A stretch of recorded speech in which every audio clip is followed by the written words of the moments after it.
नमस्कार, जय हिंद। मैं हूं चेतन, आप देख रहे हैं ट्रेड विद चेतन। आज है 5 नवंबर और आज हम देखेंगे गोल्ड में और यूरो में किस तरह से ट्रेड प्लान हो सकते हैं, कहां से मार्केट अप जा सकता है, बाइंग में आ सकता है और कहां से मार्केट गिर सकता है। उससे पहले मैं हमेशा कहता हूं कि जब हम ट्रेड प्लान करते हैं फॉरेक्स में या ट्रेड प्लान करने की कोशिश करते हैं तो उस समय हमें सबसे पहले जो देखना चाहिए वो है फॉरेक्स फैक्ट्री। ये वेबसाइट देख के आपको पता चलेगा कि आज दिन भर में कौन सी न्यूज़ है और हम कहाँ काम कर सकते हैं या किस समय में हमें काम करने में थोड़ा सा ध्यान रखना चाहिए। तो आज 5 नवंबर है और अगर हम आज का कैलेंडर देखेंगे फॉरेक्स फैक्ट्री का तो आप देख सकते हैं सुबह 9 बजे एक हाई इम्पैक्ट न्यूज़ थी एयूडी की। उसके बाद अगर आप देखेंगे दिन भर में तो यूरो में दोपहर में न्यूज़ है, लेकिन वो येलो पैकेट की न्यूज़ है। 1:15 और 1:30 के पास एक येलो पैकेट की यहाँ न्यूज़ है जो कि इम्पैक्ट कम होता है उसका थोड़ा। लेकिन अगर आप शाम को देखोगे तो इधर आप देख सकते हैं कि 8:30 बजे ISM की न्यूज़ है और आज ऑल डे प्रेसिडेंशियल इलेक्शन का आज और कांग्रेस इलेक्शन का आज आपको इम्पैक्ट दिखाई दे सकता है आज ऑल डे में इस करेंसी में।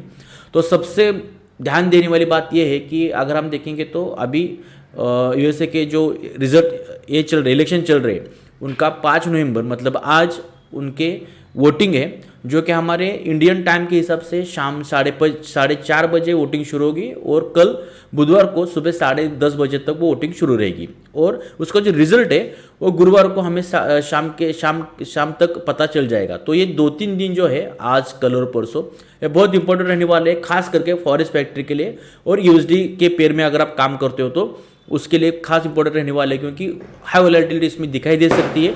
कभी भी वॉलेटिलिटी आ सकती है, कभी भी मार्केट डायरेक्शन में जा सकता है अप ट्रेंड में या डाउन ट्रेंड में, तो उसका ध्यान रखना चाहिए और उस हिसाब से हमें थोड़ा सा यहाँ एक तो इस इलेक्शन का हमें थोड़ा सा ध्यान रखना चाहिए। वॉलेटिलिटी कभी मार्केट में आ सकते हैं तो क्या कर ध्यान रखना मतलब क्या, हम तो ट्रेडिंग करें। अगर आपके सेटअप में आपके स्ट्रैटेजी में ट्रेड आता है तो उस दिन कुछ भी हो आपको ट्रेड लेना है, लेकिन वोलेटिलिटी मार्केट में कभी भी आ सकती है। तो सिर्फ आपको यह ध्यान रखना है कि हमें एसएल टाइट रखना है। मतलब अगर आप मैन्युअली बुक करना आसानी से जानते हो, आपके हाथ नहीं कांपते तो मैन्युअली बुक करना चाहिए। अगर आपको लगता है कि मैन्युअली में बुक नहीं कर सकता, इतनी वोलेटिलिटी में सहन नहीं कर सकता, तो सिस्टम में एसएल लगाना सबसे अच्छी बात है। तो कुछ आज इस तरह से काम होगा, 2 दिन अगले हमें ध्यान रखना चाहिए। तो अभी हम देखेंगे कि हम क्या कर सकते हैं गोल्ड में और यूरो में। बाकी के करेंसी में भी आपको मैं बताऊंगा कि क्या हो सकता है कुछ। 1 सेकंड। तो ये गोल्ड का चार्ट है और गोल्ड के चार्ट में आप देख सकते हो कि कल 4 नवंबर को मार्केट एक जोन में था, मतलब मार्केट ने एक जोन बनाया था, उसी मार्केट अप और डाउन कर रहा था। और आज क्या कर सकता है अगर आप देखोगे तो सुबह से मार्केट ने इधर एक सेलर बैठे थे। अगर हम कल का चार्ट का थोड़ा सा स्टडी करें तो हम यहाँ देख सकते हैं कि मार्केट यहाँ से एक सेलिंग सेट में गया था, यहाँ से एक सेलिंग सेट में गया था और इस जोन के पास से सेलिंग सेट में गया था। और मार्केट में जो बायर है वो इस जोन के पास बैठे थे और बायर इस जोन के पास बैठे थे। मार्केट इधर कंसोलिडेशन कर रहा था और मार्केट ने शार्पली फॉल नीचे दे दिया। जो यहाँ बाय करके बैठे थे उन सबके मार्केट ने एसएल यहाँ से ले लिए, मतलब मार्केट को यहाँ लिक्विडिटी मिल चुकी थी और मार्केट ने यहाँ इनके एसएल खा लिए सबके। इनके एसएल खाने के बाद मार्केट ने फिर से ऊपर की रैली दे दी और एग्जैक्टली इसी जोन के पास आप देख सकते हो, एग्जैक्टली मार्केट इसी जोन के पास फिर से मार्केट यहाँ एक मतलब कंसोलिडेशन कर रहा है या फिर रुक रहा है।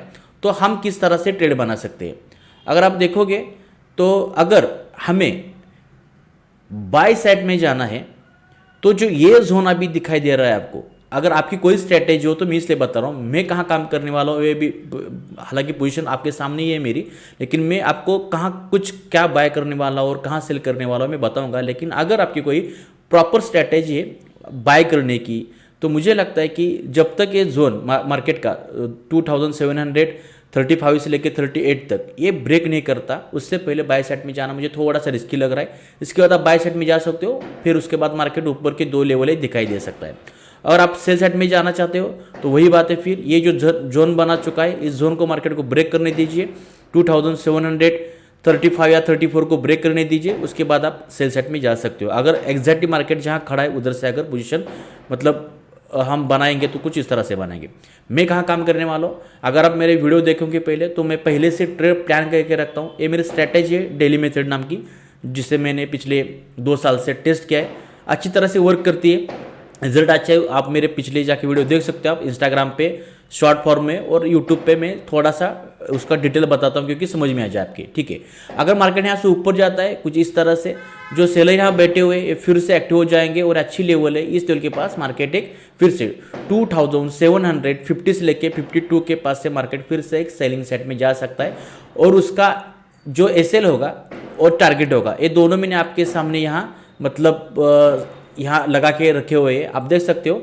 इसका जो एसएल होगा 3.5 मतलब एक लगभग 35 पिप्स का यहाँ एसएल होगा हमारा, और जो हमारा टारगेट होगा वो 50 पिप्स के आसपास होगा।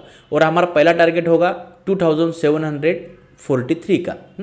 उसके बाद आप ट्रेल कर सकते हो, लेकिन यही हमारा टारगेट होगा एक। उसके बाद मार्केट अगर इससे भी ऊपर गया तो हमारी जो सेकंड पोजीशन होगी आपको दिखाई दे रही है यहाँ, इस सेकंड पोजीशन के पास यहाँ हम एक 2757 के पास एक सेल सेट में जाएंगे फिर से, और वहाँ से एक सेकंड हम यहाँ एक सेल सेट में जा सकते हैं इस लेवल के पास से। और फिर यहाँ मार्केट अगर यहाँ गया तो ये जो आपको जोन दिखाई दे रहा है जो पिछला 2750 के पास, यहाँ तक तो मार्केट आ सकता है। मतलब यहाँ हम एक अच्छी तरह से एक हमें आरआर मिल सकता है, लेकिन हमारा एसएल फिर यहाँ बड़ा होगा। ये देखो कोई कहता है कि एसएल बहुत छोटा होना चाहिए, बहुत छोटा होना चाहिए, मेरा थिंकिंग थोड़ा सा अलग है। एसएल छोटा होना चाहिए, जरूर छोटा होना चाहिए, लेकिन एसएल लॉजिकली होना चाहिए। अगर एसएल अगर आप 10 पिप्स का या 15 पिप्स का एसएल रखते हो, लेकिन लॉजिकली वहाँ एसएल उतना बैठता ही नहीं। मार्केट पिछला जो मार्केट तो एसएल हंटिंग करके चलेगा, जीरो सम गेम है, किसी का एसएल लेगा किसी को प्रॉफिट देगा। अगर आप एसएल ऐसी जगह रखते हो कि मार्केट को हिट करने में आसानी होगी तो आपका एसएल जरूर जाएगा, 10 बार नहीं 100 बार जाएगा।